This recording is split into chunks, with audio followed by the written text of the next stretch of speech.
नमस्कार बच्चों, मैं के अग्रवाल हिंदी विषय अध्यापक पुनः आप सभी विद्यार्थियों का एक बार हार्दिक अभिनंदन करता हूं। जैसा कि आप सभी को पता है कि हम लोगों ने पिछली वीडियो के अंतर्गत रस की परिभाषा, रस के प्रकार एवं रस के उदाहरणों को लेकर के कुछ महत्वपूर्ण चर्चाएं की थी। आज मैं उन्हीं चर्चाओं को आगे बढ़ाने जा रहा हूं। कृपया सभी विद्यार्थी से ध्यान से सुने एवं समझें। देखिए कि आप लोगों को पता है कि रस के जो प्रकार हैं वो मूल रूप से 9 होते हैं और इन 9 प्रकारों के 9 स्थायी भाव होते हैं। अब इस 9 प्रकार के रसों के जो 9 स्थायी भाव होते हैं, इनको तो मैंने आपको बहुत ही अच्छे से समझाने का प्रयास किया था और आप समझ भी चुके हैं। अब देखिए मेरे प्यारे बच्चों, मैं आपको क्या बताने जा रहा हूँ कि इन रसों से संबंधित जो महत्वपूर्ण उदाहरण हैं, उन उदाहरणों को आपको याद करना है। वैसे तो मैंने कल की वीडियो में आपको, मतलब पिछली वीडियो के अंदर मैंने आपको रस से संबंधित जो महत्वपूर्ण उदाहरण थे उनमें से 2 उदाहरणों को समझा दिया था, जिसमें सबसे पहले श्रृंगार रस को बताया था, जिसके दोनों ही उदाहरणों को क्लियर कर दिया था, संयोग रस श्रृंगार और वियोग रस श्रृंगार को। अब इसके बाद मैं बात करूं आपसे, तो आज हम हमारे रसों के अगले क्रम की ओर बढ़ कर के आगे के उदाहरणों को समझने का प्रयास करेंगे। इसलिए कृपया मेरे प्यारे बच्चों, आप लोग वीडियो से जुड़े रहे और वीडियो को सुनते रहे और समझते रहे। देखिए अब हम स्टार्ट करते हैं आगे के रसों को लेकर के चर्चा।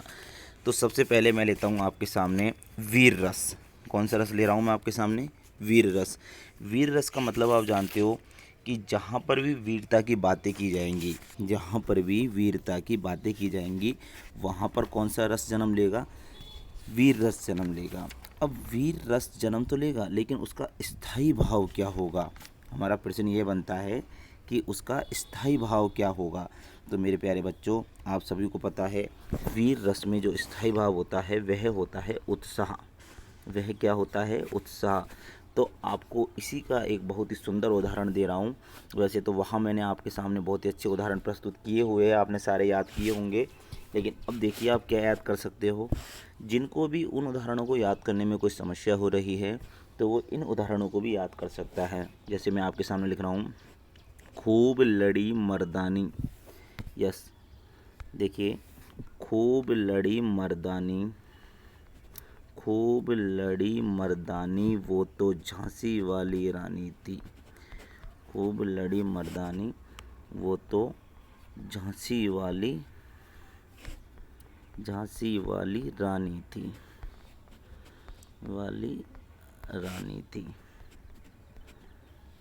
रानी थी।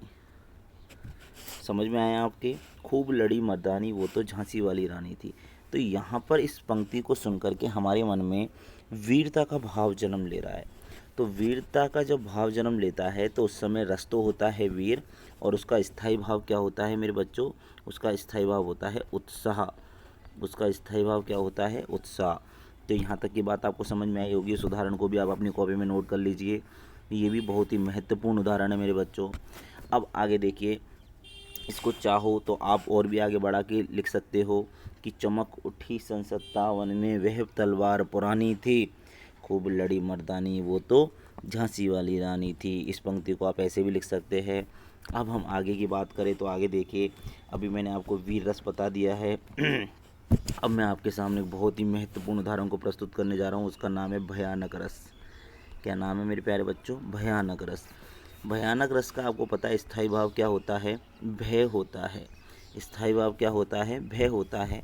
अब देखिए भयानक रस में हमको किस तरीके से भय का पता चलता है। जैसे मैंने लिखा आपके सामने, सुनसान सड़क, सुनसान सड़क पर, सुनसान सड़क पर सन्नाटा था चारों ओर। लिख लीजिए आप लोग इस उदाहरण को बच्चों, अगर वो याद नहीं होते तो आप इन्हें याद कर लेना, ये सरल पढ़ेंगे आपको।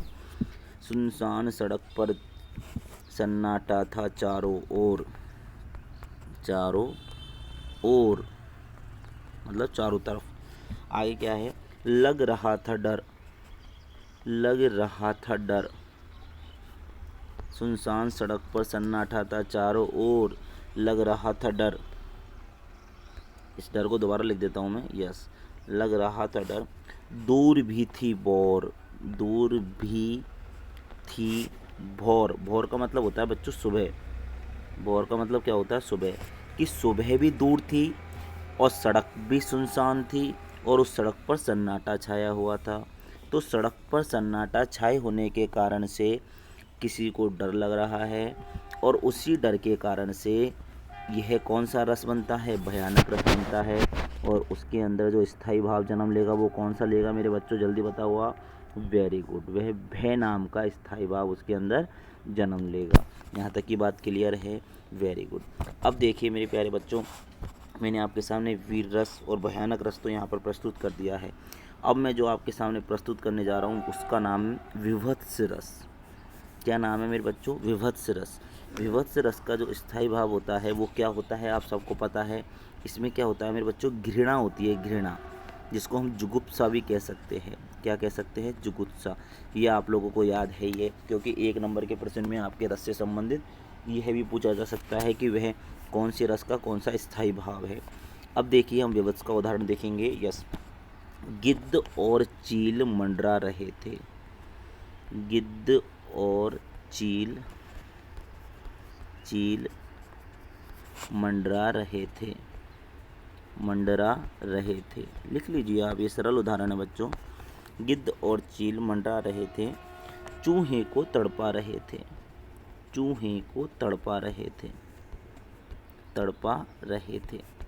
अब यहाँ पर आप ये मत सोचना, चूहे को तड़पा रहे थे, ये मत सोचना कि सर ये तो एक तरीके से दुख हो रहा है हमको, इसको देखकर तो करुणा आ रही है, दया आ रही है, तो हमारे अंदर शोक जन्म लेगा। नहीं बच्चों, जो चूहा है, अगर आप सोचो कि वो गिद्ध और चील की हाथ लग जाएगा तो वो उस चूहे को नोच नोच करके उसका पूरा मांस निकाल देंगे। तो वहाँ पर हमारे मन में जो स्थायी भाव होगा वो होगा घृणा का। हम लोगों को घृणा आएगी उस दृश्य से।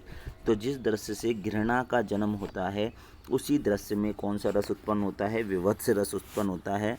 और विभत्स रस का स्थायी भाव क्या होता है, जुगुप्सा या घृणा होता है। तो आप लिख लीजिए, गिद्ध और चील मंडरा रहे थे, चूहे को तड़पा रहे थे। आगे देखिए मेरे बच्चों, मैंने आपको 3 रस यहाँ पर क्लियर कर दिए हैं जिन्हें आप लोगों ने ध्यान से समझ लिया है। अब चौथा रस है हास्य रस। हास्य रस, इसके साथ आपके 6 रस हो जाएंगे। कितने हो जाएंगे, 6, क्योंकि आपको पता है 2 रसों को मैं वहाँ समझा चुका हूँ आपको। कौन कौन सी रस थे, वो श्रृंगार रस था एक, तो आपका कौन सा रस था मेरे प्यारे बच्चों, श्रृंगार रस था, और एक वहाँ करुण रस था। अब हास्य रस में क्या है आपको पता है, इसका हास्य, इसका स्थायी भाव होता है हास। इसका स्थायी भाव क्या होता है, हास। तो देखिए इसमें हंसी आनी चाहिए सुन करके। तो देखिए क्या लिख रहा हूँ मैं, कर्जा देता मित्र को, कर्जा देता मित्र को, कर्जा देता मित्र को, मूर्ख वो कहलाए, मूर्ख वो कहलाए, कहलाए। ठीक है, आगे लिखो बच्चों, महामूर्ख वो मित्र है, महामूर्ख वो मित्र है, मित्र है, जो पैसे वापस लौटाए, जो पैसे वापस लौटाए। आप लोग लिख लीजिए, कर्जा देता मित्र को, जो मित्र को कर्जा देता है वो तो मूर्ख होता ही है, लेकिन महामूर्ख कौन है, जो कर्जा लेने के बाद उसके कर्जे को वापस लौटाए, अर्थात उसके पैसे को वापस लौटाए। तो आप बताइए इसमें हंसी आई है या नहीं आई है आपको, बिल्कुल आई है। क्यों आई है, क्योंकि एक तो मित्र को कर्जा दिलाया जा रहा है और दूसरी बात उस मित्र से कहा जा रहा है कि तू कर्जा मत देना, अगर कर्जा वापस लौटाएगा तो तू क्या कहलाएगा, महामूर्ख कहलाएगा। तो इस तरीके से यहाँ मूर्ख और महामूर्ख की परिभाषा एक हास्यास्पद तरीके से हमारे सामने प्रस्तुत की गई है। इसलिए हम कह सकते हैं मेरे प्यारे विद्यार्थियों कि ये जो दोनों उदाहरण थे, ये जो आप लोगों को चारों रसों के उदाहरण थे, ये चारों रसों के उदाहरण, इनके स्थायी भाव, ये आपको याद रखने हैं। क्यों याद रखने हैं, क्योंकि एग्ज़ाम में ये प्रश्न ऐसे के ऐसे ही पूछे जाते हैं। तो आप लोगों को मैंने आज कितने पढ़ा दिए हैं ये आपको पता ही है। अब आप लोगों के सामने केवल और केवल आपके कितने उदाहरण बच जाते हैं, केवल 3 मूल उदाहरण बच जाते हैं, प्लस 2 आपके जो अतिरिक्त उदाहरण हैं और अतिरिक्त परिभाषाएं हैं और अतिरिक्त रस है वो बच जाते हैं, जिन्हें हम कल की लास्ट और अंतिम कक्षा में पूरा कर लेंगे। जब भी आपकी नेक्स्ट क्लास होगी, जिसमें हम लोग इन बचे हुए रसों के उदाहरण, इनके स्थायी भाव व जो भी संचारी भाव होते हैं उन संचारी भावों के भी हम ये देखेंगे किस रस में कौन सा संचारी भाव आता है। ये सारी बातें अब हम नेक्स्ट वीडियो के अंदर कंप्लीट कर लेंगे। आज के लिए इतना ही, बहुत बहुत धन्यवाद। अगर आपको किसी भी प्रकार का डाउट हो तो आप मुझे उन डाउटों को लिख करके भेज सकते हैं, मैं आपको उन्हें समझा सकता हूँ। तो मेरे प्यारे बच्चों, आज के लिए इतना ही, बहुत बहुत धन्यवाद।